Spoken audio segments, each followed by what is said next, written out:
Praise the lord. యేసుక్రీస్తు నామమున అందరికీ శుభోదయం. ఫిబ్రవరి 25వ తేదీ 2026 బుధవారం కొరకు ఏర్పాటు చేయబడిన ఈరోజు దేవుని శిల్వ వాక్య వాగ్దానం. హెబ్రీలకు రాసిన పత్రిక 2వ అధ్యాయము 9వ వచనం.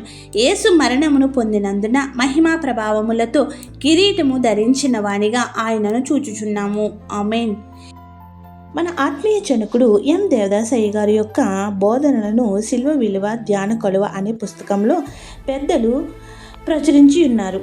అవి మీకు వీడియో రూపంగా అందించాము. అవి అన్నీ కూడా ఈ యొక్క వాక్య వాగ్దానంతో పాటుగా మీకు డిస్క్రిప్షన్లో లింకుగా ఇచ్చుచున్నాము. కావున నొక్కి చూడగలరు.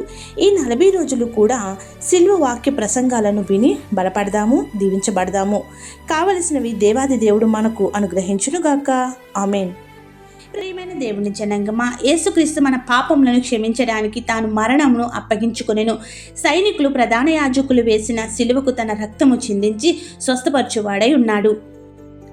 మన మానవ స్వరూపంలో మానవుడిగా ఉన్నందున దేవదూతల కంటే కొంచెం తక్కువగా ఆయన శక్తిని యేసుక్రీస్తుకు అనుగ్రహించెను. ఆయన అంత శక్తి కలిగి ఉన్నాడు కాబట్టి ఆయన శిలువపై మరణంను భరించెను. అట్టి శక్తి సామాన్య మానవులకు లేదు. అందుకే మహిమా ప్రభావములతో కిరీటము ధరించుకున్న ఆయనను చూచుచున్నాము.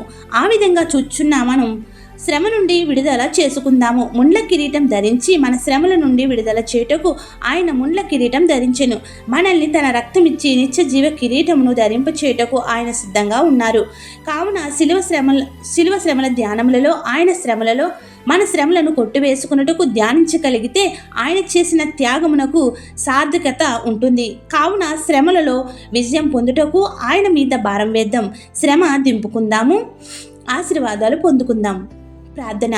మాకై నీ ప్రాణమును త్యాగం చేసిన యేసు ప్రభువా, ఈరోజు శిల్వ ధ్యానములలో 7వ రోజు నిన్ను ప్రార్థించుటకు ఈ వాక్య వాగ్దానమును స్మరించుటకు మాకు ఇచ్చిన అవకాశం కోసం వందనములు. నీ త్యాగం మరువలేనిది. నీవు పొందిన మరణం వల్ల నీ మహిమ ప్రభావములు ఎంతో ఈ లోకమునకు తెలిసినవి.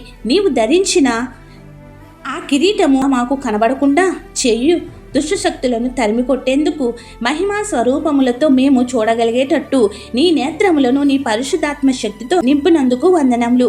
ఈ 40 రోజులు శిల్వ ధ్యానంలో క్రమముగా మేము నీ నుండి వరములు భాగ్యములను పొందుటకు నీ సన్నిధికి రానివ్వని అడుగుచున్నాము. ఇంకా ఎవరైతే చిన్నపిల్లల నుండి పెద్దవారి వరకు విద్యా పరీక్షలు, ఉద్యోగ పరీక్షలు, ప్రమోషన్ పరీక్షలు రాయుచున్నారో అన్ని పరీక్షల్లో వారికి ఇంకా ఏవైతే పరీక్షలు ఉన్నాయో అన్ని పరీక్షల్లో విజయము అనుగ్రహించుము.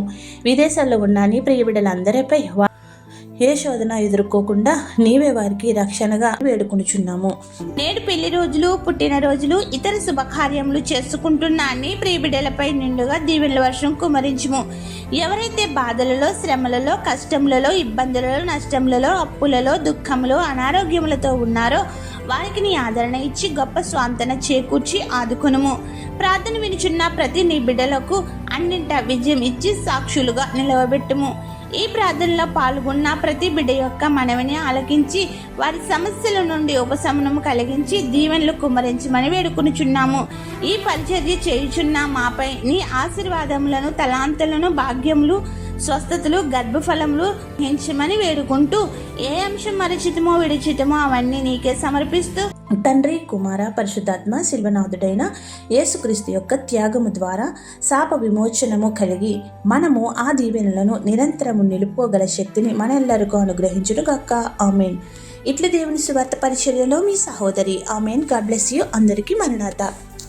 ఇటు రీతిగా దేవుని సువార్త పరిచర్య కొనసాగించుటకు మమ్మలను ప్రోత్సహించుటకు ఈ ఛానల్ను సబ్స్క్రైబర్ చేసుకోవాలని కోరుచున్నాము. కల్వరి గిరిపై సిలువ భారం భరించితే